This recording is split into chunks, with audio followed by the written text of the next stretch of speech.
Alhamdulillahirabbil alamin. Kita ingin membahas dari hadis Arba'in Nawawi yang mana lebih kurang mengingatkan tentang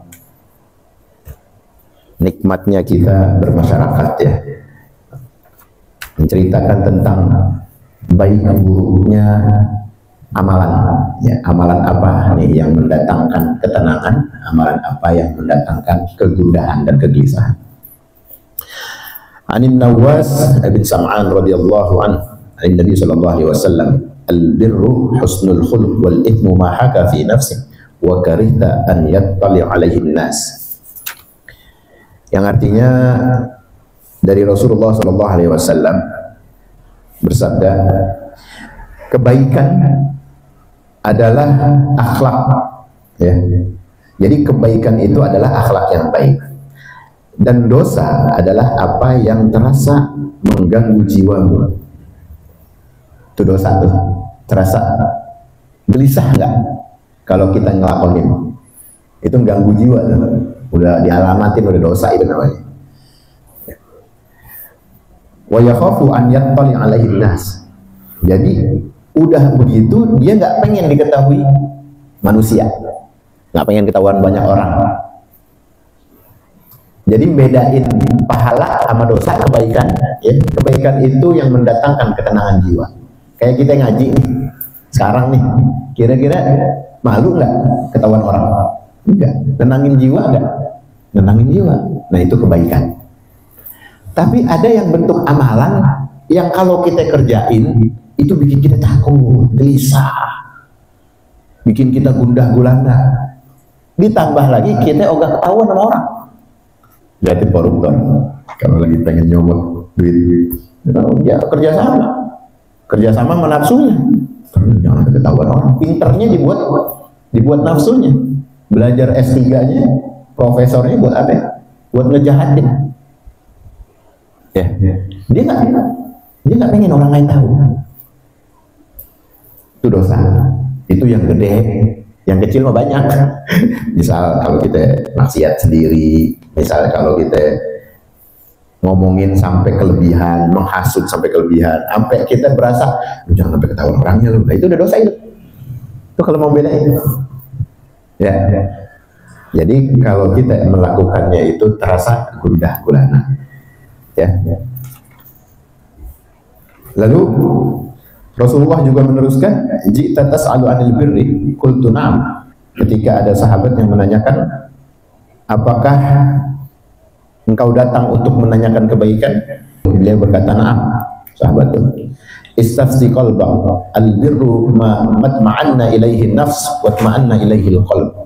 Sesungguhnya, kata Nabi, kebaikan itu adalah yang jiwa, hati itu tenang karenanya. Ya, itu bikin hati tenang. Wal ithmu ma haka fi nafsik wa taraddada fi sadr wa in aftakan nas wa aftauka. Dan satu keburukan, ya, itu selalu menimbulkan keraguan-raguan dalam dada. Ya, ragu, ini benar apa enggak? Ini gimana? Dia ragu-ragu. Meskipun orang memberi fatwa kepadamu dan mereka membenarkannya. Maksudnya, kalau udah salah di dalam jiwa kita ada keraguan, ya jangan dilakoni. Walaupun orang banyak nih pada bilang apa? Udah, nggak apa-apa. Gitu.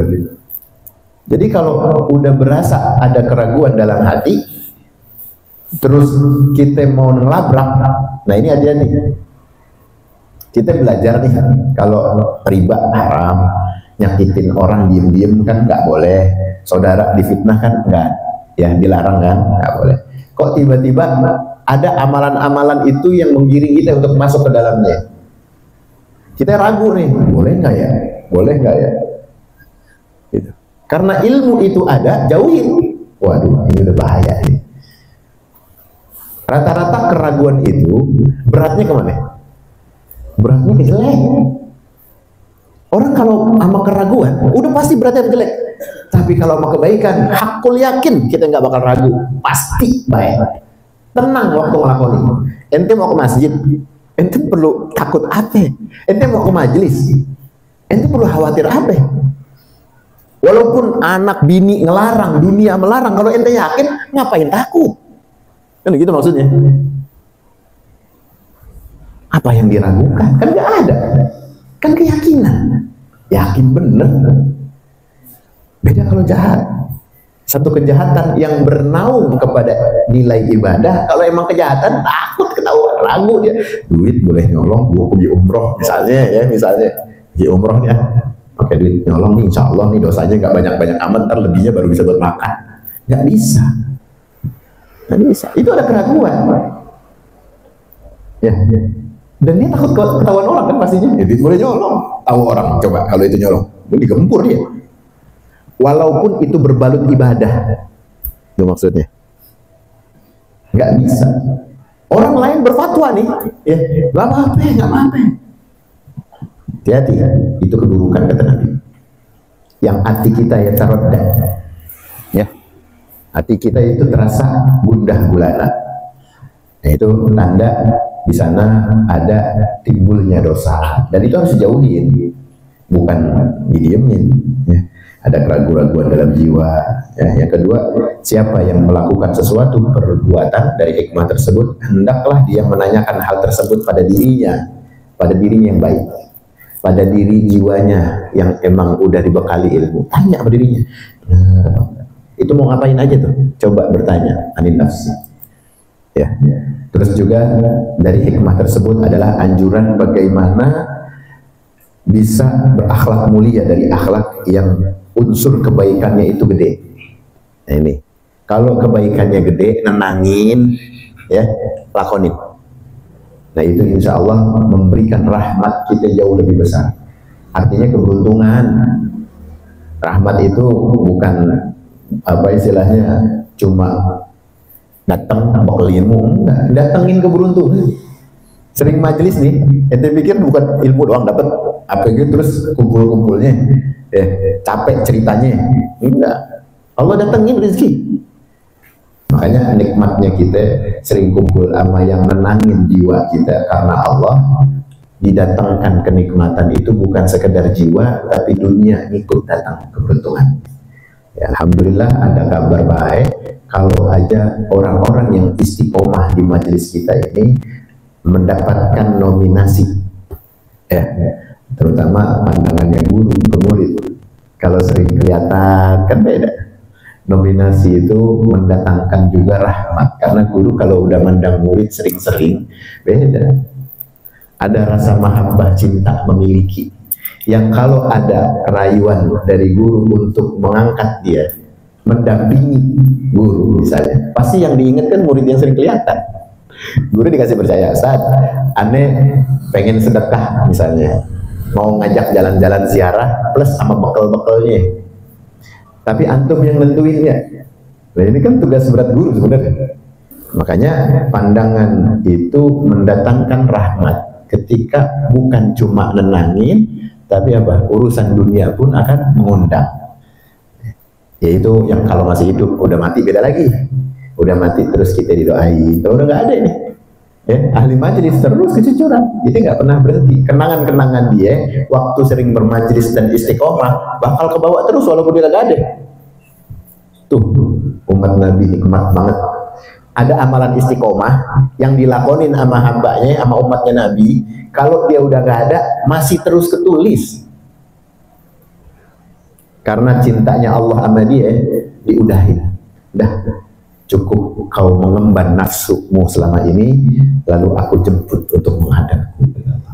Dan tidak akan kuhilangkan pahalamu dari keseharian kamu dalam beristiqomah ibadah.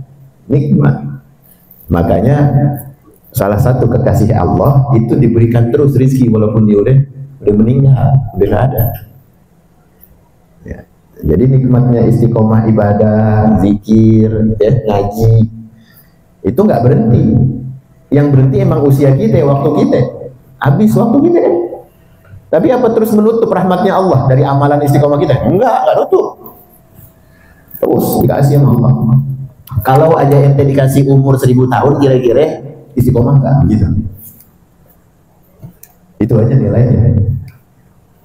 Kita ini kalau udah deket sama Allah, udah pengen bercengkarama terus, nggak pengen jauh, nggak pengen. Terus memperkaya hazanah keilmuan. Nah ini membuat apa? Membuat kita ini ada kerinduan terus walaupun usia kita cuma 60, 50 ya. Ada kan kawan-kawan kita yang umur 50-an udah dijemput ya kan.